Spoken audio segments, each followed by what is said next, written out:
It was the biggest thing to happen in show business since the movies learned to talk.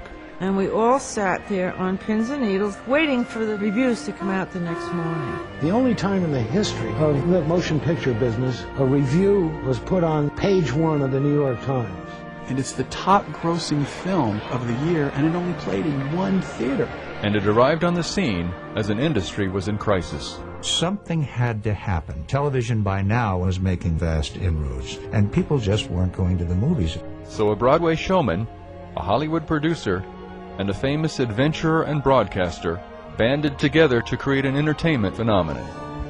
And he turned to his press agent and said, "This is the greatest thing since penicillin. We've got to get control of it." They worked so hard because they were so fascinated with what they were doing. Ladies and gentlemen, this is Cinerama.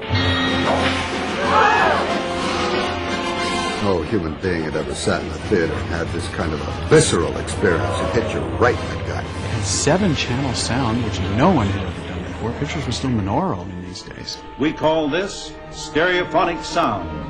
It started as a secret military training device in the 1940s. You had complete proof of the ability of the specific gunner of what his skill was.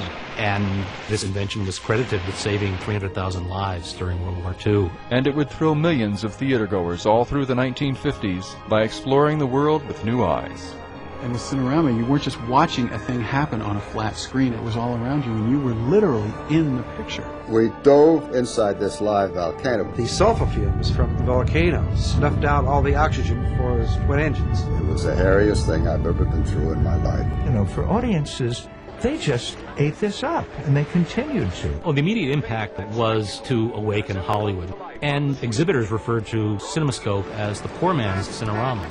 And as the Cold War raged on, President Eisenhower felt that Cinerama could be used to enhance America's image around the world. There was even a plan to put Cinerama on a retired aircraft carrier and have it go around the world. This infuriated the Russians, prompting the Russians to develop their own Cinerama-like system.